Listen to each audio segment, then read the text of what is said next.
umunsi ku munsi. Imana y'amahoro ibahereze umugisha kandi ubwiza bw'Imana bubane namwe. Ushobora kuba udukurikiye ubabaye cyangwa se ushabuye cyangwa se uri no mu bindi bihe bitakoroheye, reka nkubwire yuko kurira kwararira umuntu ariko mu gitondo impundu zikavuga. Niyo mpamvu ngira gutya ngatumira kugira ngo tuze kubana n'umutumirwa wacu abashe kudufasha komora imitima. Bishop Karame, umeze ute Bishop we? ntabwo ari neza. Umva se kandi None kandi nari maze kubwira abantu ko ugiye kubihanganisha, none nawe byakomeye. nanjye ahubwo banyihanganishe. Ubu rero mbese mbyumva ko ibintu bise bizamba. Oya, None uzi guhungira ubwayi ngo ruhungire mu iki? kigunda. Ubwayi mu kigunda.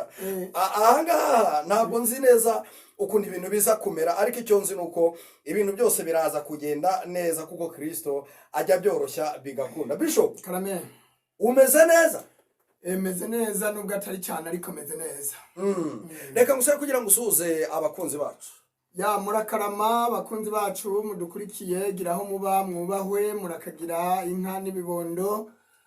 Turabakunda, turabashuhuje mu izina ry'umwami wacu Yesu. Amahoro y'Imana bane namwe. Shalom. Urakoze cyane, amahoro y'Imana bane natwe twese. Mbere yuko dutangira ikiganiro, kuko turi gukora ikiganiro gitoya, reka ngusabe kugira ngo ubanze usenge. Data mu izina rya Yesu, uracari ya Mana yariho kera kandi izahoraho, ivuga bikaba, yategeka bigakomera. Ubereye maso abagutegereje bose, tugufitiye icyizere kandi tugufite. Nitwifuza undi murengezi kandi ibyiringiro byacu ntibijya bidukoza isoni. Turakwiringiye Nyagasani Mana yacu, bana natwe muri kino kiganiro. Udukore ku munwa kandi udukoze ikara ryaka ku munwa, kugira ngo tuvuge amagambo arunzwe umunyu aryohera abayumva bose. Ntaba ari twebwe, izina ryawe rihabwa icyubahiro mu izina rya Yesu. Amen. Urakoze cyane. Iyo uvuze ngo ntaba ari twebwe, bisobanuye yuko Imana ariyo iri buze guhabwa icyubahiro cyangwa se gakorera hagati muri twebwe. Hanyuma dutangiye ikiganiro tubwira yuko amakuru atari meza. Waba wahuye n'icyo kibazo kugira ngo abe aricyo dutangiriraho? Ya mbone nakababaro ariko nyene ntagiye kuba cyacitse, ntabijya biduca intege, nuko nyene imodoka yanjye yarayigize ikibazo, ariko nibisanzwe nibisanzwe. Ndabizi ubwo Yesu ankunda ndamahoro. Ikibazo kimeze gute nani Bishop? Ya imodoka ubu ngubu yansabye ko bareviza moteri, kandi kureviza moteri n'amafaranga atari makeya, hafi 350 by'amanyarwanda. Urumva kugira ngo mpite ako kanya mbona 350 ni ikintu kiba kitoroshe. Buriya 350 by'amanyarwanda n'amafaranga menshi. Yego, ni amafaranga menshi, ariko ituma batwita ni nayo ituma babyara. Urakoze cyane. Yeah. Ituma batwita ni nayo ituma ababyara. Bisobanuye yuko Imana yatanze iyo modoka, inazi uburyo igomba kugufasha ibintu byose bikagenda neza cyane. Ya nagiye mbona nijoro ihagarara ndi kugenda rwose, kandi ahantu nayiraje honyine banyishyuza 6 bya buri munsi. Urumva 3 nijoro 3 ku manywa, ni ibintu biba binteye gutekereza cyane. Ufashe 6 bya buri munsi ukagerekaho 350, urumva ni ibintu bishobora kuba birebire, ugasanga binteje ibibazo. Ntabwo ntuje muri make. Ntabwo tuje, ariko ndizera yuko Imana nayo ntabwo ituje kubw'icyo kibazo wahuye nacyo. Turizera neza tudashidikanya ko Imana ifite ikigomba gukora, kandi icyo iri bukore cyose ni igisubizo, ntabwo iri buzane ikibazo umukindi. Hanyuma iyo numvise ibintu nk'ibyo ngibyo, narangiza ngakubita amaso hirya no hino nkareba inshuti zawe, ndavuga abantu bakurwanya mu yandi magambo. Bavuga bati uriya ntabwo ari umukozi w'Imana, uri ibyo avuga ntabwo bizasohora. Hari ahantu wabihuriza n'ibibazo utangiye kuba wacamo nyuma yuko tugaragaje ko Imana hari igitangaza yakoze, kandi mu by'ukuri mu buryo butunguranye. Bakimara kumenya ko Imana yongeye kumpa imodoka, aho bihurira ndabizi neza ko bari kohereza ya myuka mibi yabo yo kungwanya. Kuko umuntu yantelefone mu gitondo w'umuhanuzi arambwira ati mbonye bashaka kukubirindurana n'iyo modoka ngo bakugire nk'uko bagize Theogene inzahuke, ariko njyewe ntabwo banshobora. Nubwo hagenda imodoka, ariko nje nasigara. Rero nubundi kubera ko igihe cegereje, nubwo bahesi babipinga ariko barabizi ko bitegerezwa gusohora kandi barabizi ko igihe kiri hafi cyane rero barimo kohereza imyuka yabo yo kundwanya n'ibiki byose ariko ndabizi ko gahunda ni ukugerayo amahoro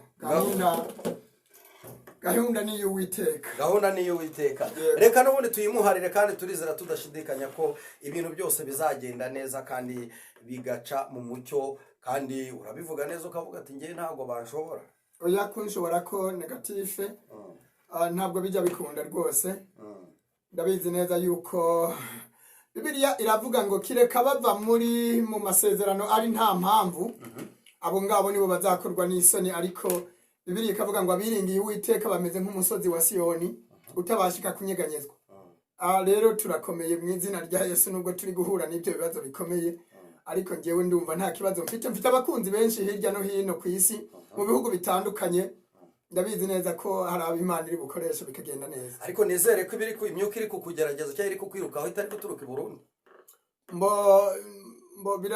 ntabwo nakwizera ko naho idaturukayo naho iraturukayo na cyane ndabizi ariko Satani si umuneshi ararwana ariko ntajya anesha ndabizi ko intsinzi ni iyacu Yesu yaranesheje nta kibazo dufite nubwo ari ibintu bisaba amafaranga arahari mu gihugu amafaranga arahari Imana ifite amafaranga benshi barayafite ndabizi nubwo dufite abanza ariko abakunzi dufite nibo benshi ejo bundi nakiriye umuhanuzi kuri telefone ampamagaye avuga ati Bishop Abeli bamwikomezeho avuga ibintu byinshi bigiye bitandukanye nagerageje kuguhamagara ku mugoroba tubiganiraho mu ncamake ariko uyu munsi ngira ngo nkubaze imbona nkubone iyo numvise ikiganiro kiremereye kuriya nkumva ubutumwa buremereye kuriya bintera kwibaza ese Bishop Abeli ejo hazaza hiwe hameze hate Imana izamukorera ni ikihe gituma irotesha abantu hirya no hino abagabo abagore abakobwa abasore ikagenda ibakora ikabarotesha kugeza ku rwego bahamagaye kugira ngo babishyire ahagaragara urakoze cyane ahubwo ukoze hasi unyibutsa ibuye hari n'uwaraye arose ijoro nyene yampamagaye yambwiye ibintu bikomeye cyane Imana iri gukora cyane yihuse kandi iri gukora ibintu by'imbaraga ababipinga abo ngabo ngewe sindi kumwe nabo ngewe ndi kumwe n'abantu bemera bizera Bibiliya iravuga ngo ukwizera n'ukumenya udashidikanya ngo ntibizaba rero ukwizera kwacu kurahamye pe kandi gushinzwe ku ijambo ry'Imana yacu rero mu yandi magambo turashimira uriya mukozi w'Imana kiriya kiganiro narakibonye uriya muntu Imana imuha amahoro n'imigisha arimwo neza ibyo yavuze ni ukuri nta n'inyuguti n'imwe izavaho hanyuma ijambo Imana yavuze kugira ngo riveho n'inyuguti n'imwe ijuru n'isi byakurwaho ariko intego y'Imana ikagerwaho rero mu yandi magambo twifitiye icyizere kandi dufite confidence mu Gifaransa nta bwoba dufite ntidufite gutinya kandi Imana yacu tuyikomeyeho tuzayikorera tudafite gutinya kugeza ku mperuka y'isi Yesu agarutse gutwara itorero so rero igihe kimwe Yesu yabwiye umwe mu bambuzi bari babambanwe cyangwa se mu bisambo bibiri aramubwira ngo wowe uvuze neza gutyo si kera n'uyu munsi nyene turabana muri paradizo ababyemera nibo tuzagerana i Kanani kandi nibo tuzasangira ku byeze byo mu gihugu twifitiye icyizere nta kibazo kandi Yesu yatugize imitwe ntiyatugize imirizo abashidikanya rero abo ngabo simbizi niba nababwira gute ariko abo ngabo kabisa bari gucikanwa n'umugisha barimo baracikanwa n'umugisha nibyo nkuko kuri kubivuga ariko ikibazo cyanjye cyabazaga ngo ejo hazaza nahahe kuri Bishop Abeli bituma Imana ikomeza gutanga message mu bantu batandukanye so imbere ni heza cyane kubera yuko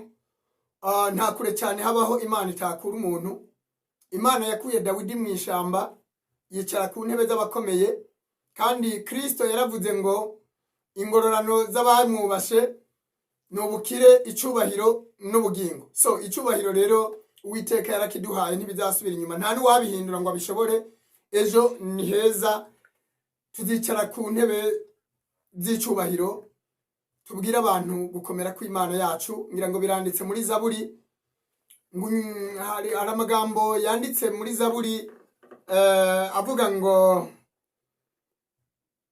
tuzavuga gukomera kw'Imana yacu so rero reka dukomeze gushimira Imana cyane. Imana iri kurotesha abantu hirya no hino, iri kubahishurira kugira ngo abatemera bemere. Ubundi ngende naravuze ngo iyo mbwiye abantu bakanga kwemera, Imana iraza ikabemeza, n'abatemera bazemera. Ejo nibwo wambajije urambaza ngo nkunda kuririmba ngo bazemera. Bazemera nukuri, bazemera bazemera nukuri kw'Imana, bazemera Imana nibatwemeza nukuri, bazemera. Ya rero ejo ni heza, tuzaba turi gushima Imana. Ndabizi hari umuntu wampamagaye ejo nijoro arambwira ngo uwo mugabo Bishop Abeli yego yampamagaye, sinamwitaba, abyandika kuri message kuri WhatsApp, ndaza kubikwereka. Aravuga ngo nge mfite amakuru neza ko azapfa mbere ya Neva. ngo arinde azapfa ngewe wowe Bishop Abeli uzapfa mbere ya Neva. uwo muntu ndamusetse cyane, ngira ngo urabona ko mise nseka. Ibyo ni bya bindi watangiriyeho kumbaza muri iki kiganiro, umbaza ngo abanzi banje ngo abandwane.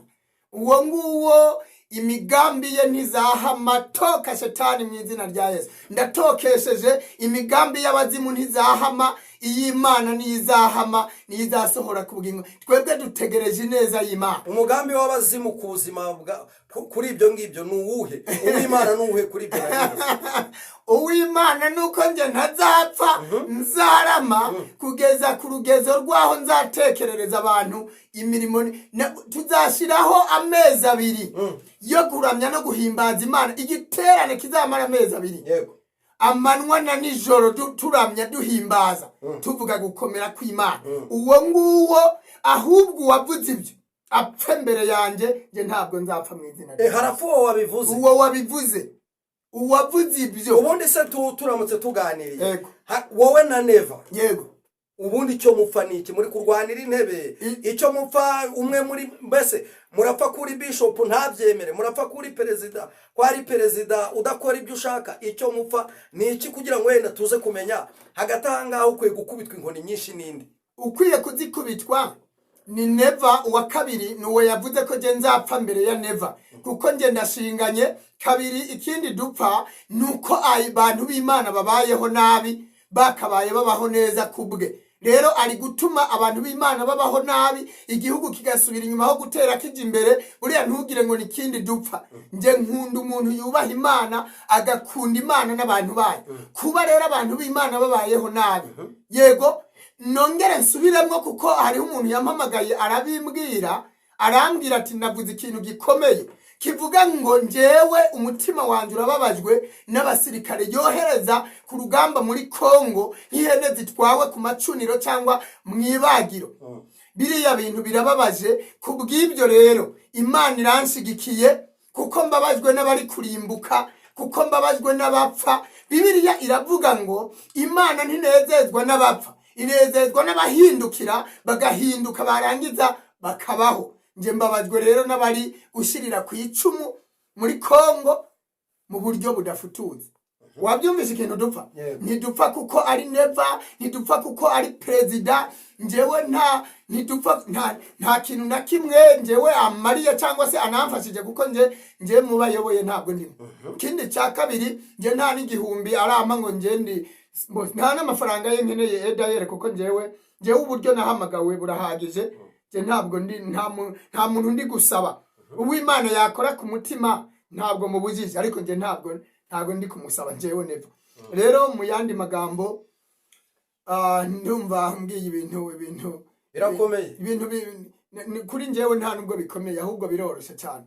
Nta n'igikuba kihari. Umugambi w'Imana muri ibyo ni uwuhe? Umugambi w'Imana nuko njewe ngiye kuvuga gukomera kw'Imana. Yampamagaye gupfa ntibirimo, ibyo gukenyuka ntibirimo, ibyo kugwara ntibirimo. Ndabizi ko barimo kohereza ngo nkora impanuka ngire gute mfe, ariko gupfa kwanje biri kure, amaso yabo ntazabibona. Ibyo bintu ntibikunda. Edayere njewe ntabwo bazambona amaso ku maso gutyo, nanjye sinzababona kuko ntibazaba bakiriho, ariko nje nzaba nkiriho. Igisubizo ubwo kiravuga ko bazapfa mbere yawe. Bazapfa mbere yanjye, nje ntabwo nzapfa mbere yawe. Wabasaba Imana aho gupfa bakazahunga? Aho gupfa bakazahunga? Bapfuye se ko abanyakibi bazapfa bose ntibibukwa? Ko umunyakibi aho yaratuye tuzahitegereza tukahabura. Bapfuye niba bipfuriza umuntu w'Imana gupfa, bapfe mbere yanjye, urwobo bancukurira barurwemwo barimbuke mu izina ry'umwami wacu Yesu Kristo umunyanazareti. Kandi imitego bantega aba aribo ishibukana, aba aribo ifata ubwabo, ikigoyi banteze aba aribo gifata ubwabo bakirwemwo barimbuke. Nge ndashinganye mu mbaraga z'umwuka wera.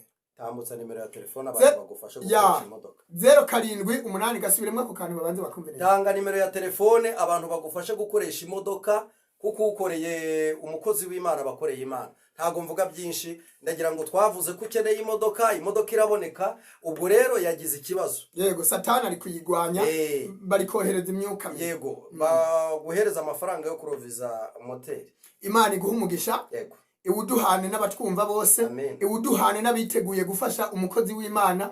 Inimero yanjye na kamenyetso ko guteranya 250 78 58 64 705. Nyivuze gahoro kugira ngo abantu biborohere kuyifata. Plus 250 78 58 64 705. Imana y'amahoro niduhana umugisha mu izina rya Yesu.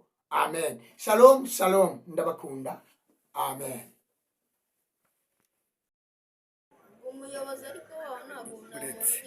Bakunzi ba Narada TV, turabashuhuje cyane. Amahoro y'Imana bane namwe. No kuri kw'Imana yo mu ijuru. Tubonye umwana yakoze radio, ikoze mu ikarito, ariko byonyene urebye amatara ifite. Uyu mwana rwose ni igitangaza. Reka mbereke ibintu yakoze. Iyi radio uko muri kuyibona yayikoze mu ikarito, ariko ifite byose, ivuga imirongo yose, FM iravuga, yawugira na Bluetooth, washiraho flash, wahuza na telefone. No kuri kw'Imana ni gitangaza. Ye mwana, ngaho tubwire, sibyo? Ibi bintu wabikoze gute? Iyi radio wabyize gute kugira ngo bashe kuba wakora iyi radio? Ngaho mbwira. Ntabwo ngiye nigeze byiga n'Imana. Ntabwo wigeze ubyiga? Vuga nyine ureba hano bakubone neza. Ubwo nyene mu bantu badukurikiye haboneke n'umuwagufasha ukabasha kwiga, sibyo? Kuko mbonye ibintu ukora wakabaye ubona umuterankunga akagufasha ukiga, kuko ndabona ufite ubwenge bwinshi. Wigeze umbwira ati urimo gushaka amafaranga kugira ngo ukore indege. Urumva ibyo bintu uzabishobora? Nzabishobora kandi cyane. Izaba ari indege ariko sample, ariko ntabwo yaba ari indege ishobora kuba yaguruka. Indege izaguruka kandi ndabyizeye ijyamo abantu 3 cyangwa 4. Bakaba banajyamo? None se nta hantu uri kubyiga? Ni impano Imana yaguhaye? Ni Imana yampaye. Ufite imyaka ingahe? Imyaka 8. Ufite imyaka 8? Uriga? Wiga mu wakangahe? Wa kabiri primaire, yose nora ku Gisozi. Urongera ijwi kugira ngo abantu bakumve neza. Utuye ku Gisozi, wiga mu wa kabiri primaire? Yatawa twese. Ufite ababyeyi? Papa na mama? Cyane. None se iyi radio tubwire wabikoze gute, wabigenje ute? Turaza kumvisha n'abakunzi ba Narada TV ukuntu iyi radio ivuga. None se wabigenje ute? Nafashe mikoro za radio, ndazifata, ndongera ndazigobina, insinga zari zaracitse nzishyiraho. Yego. Fata cyari igitanda cya radio, ndangije ndagifata, bagishyizeho, ndongera kibobina, fata essence, fata essence, ndangije gufata essence, fata na ferrous dinagani, ngenda nkuraho amadiyode amwe namwe, nkuraho uduswitch tumwe na tumwe, ndangije nongera mfata ikindi gitanda cyari cyarafite silicone y'amajwi. Ayo madiyode ngenda nongera nyateraho, ndangije mfata na ya silicone ndongera nyiteraho, ariko aho bigeze ubu ngubu nazo zatangiye gusaza. Iyo ukonegise itigira ikibazo igahita yizi. None se ibyo byose ni wowe ubiteranya ukamenya ngo ikintu cyose kirajya aha ngaha, ukamenya ngo biravuga cyangwa ntibivuga? Cyane. none se na radiyo rero wayikora radiyo yapfuye cyane nta kintu ikintu cyose cya tekinoloji ndeba uko babikora nanjye nakagenda ngira ibyo nigamo nkareba uko bigenda nanjye nagera ku cyo rero bakoze nanjye nkakirebaho nkagikora. hari aho wabashije kugenda bakora amaradiyo cyangwa amatelefone ukagenda ureberaho cyane. nka telefone wayikora? Telefone, radiyo, amamikoro, kubobina ibitanda byose nabibasha. utabesha? Televiziyo. none se uwagushaka yakubona gute? yambona kuri izi nimero 078 100 37 31. wavuze ngo witwa nde? yitwa Mugisha Shami Joseph. Mugisha Shami Joseph. Shami Joseph. Mugisha Shami Joseph. Bakunzi ba Narada TV, uyu mwana rwose ni umuhanga, ibintu ari gukora nje binteye ubwoba rwose, uburyo abyiga n'ukuntu abimenya. Umuntu kabisa yabona ubwenge bw'uyu mwana, uburyo iradiyo yonyene yayiteye amatara n'ukuri kw'Imana. Ni ibintu biteye ubwoba. Murabona arazimya akongera agacana, ni ibintu rwose biteye ubwoba. Reka turebe ko twabasha kubonamwo imbere ukuntu insinga zimeze. Bakunzi ba Narada TV, namwe murebe imwe imbere muri iyi karito uburyo yestaye ibintu, uburyo izi nsinga zonyene zestaye, umbwire uburyo ndebera n'ukuri kw'Imana. Ongera uzimye turebe, ongera uzimye turebe. Amatara arahindura ibintu bidasanzwe rwose. Iyi ngiyi ni radiyo yakoze. Ngaho shiramwo FM twumve, shiramwo FM twumve ko tubasha kuyumva. Shiramwo yuhamije ko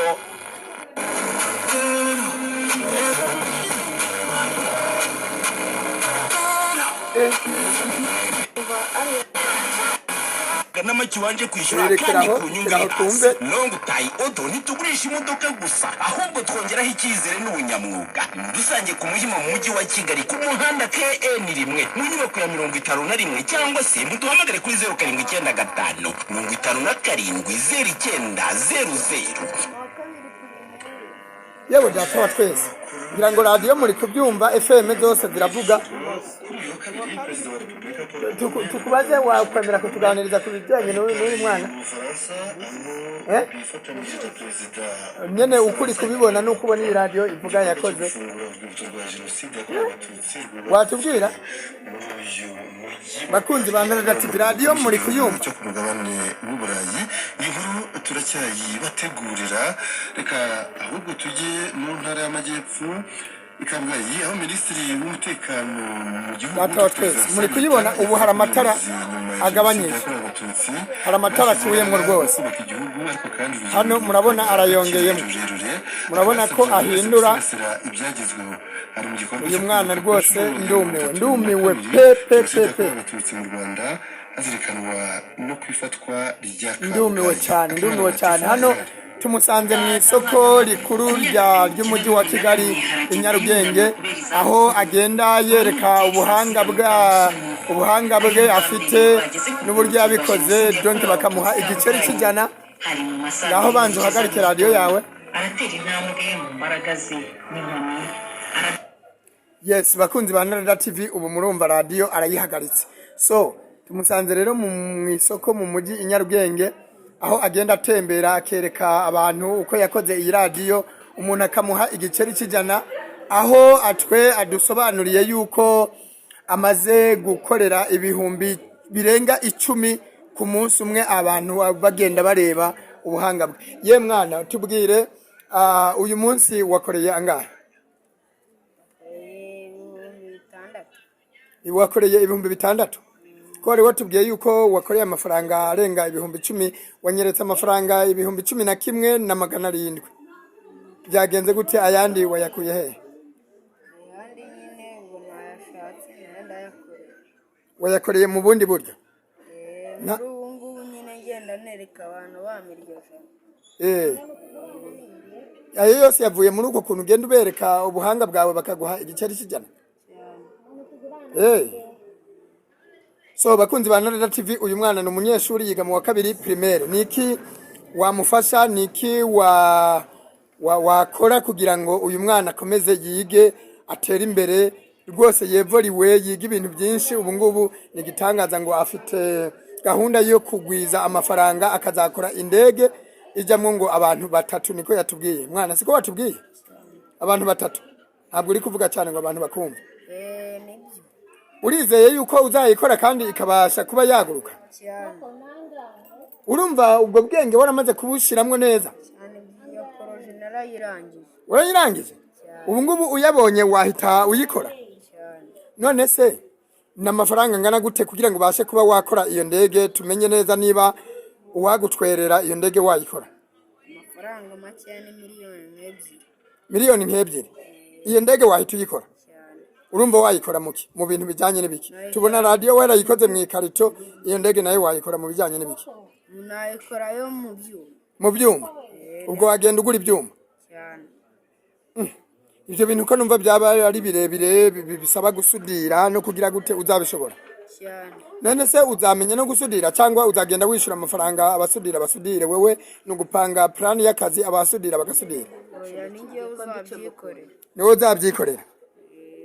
So reka tugushimire mwana, reka tugushimire, urakoze ku makuru uduhaye. Hanyuma nituguhamagara uzatwitaba nta kibazo? Nta kibazo, nzabeta. Nidugukenera uzaza? Cyane. Sawa, murakoze cyane bakunzi ba Narada TV. Naha rero dushoreze kuganira n'uyu mwana. Amahoro y'Imana abane namwe, mwari mudukurikiye muri iki kiganiro kuri Narada TV. Kora subscribe, share and comment, tujye tubana 5 kuri 5 ku biganiro tubagezaho kuri Narada TV. Uyu mwana rero umuntu yakwifuza kugira icyo amufasha kugira ngo yige cyangwa se bashe kuba yagera ku nzozi ze, nkuko yifuza gukora indege kandi ngo ikaguruka ariko akoresheje ibyuma, wagira icyo wamufasha rero wamuhamagara kuri nimero yatanze cyangwa se ukaduhamagara kuri nimero uza kubona kuri screen yawe. Murakoze, ciao ciao, naho utaha.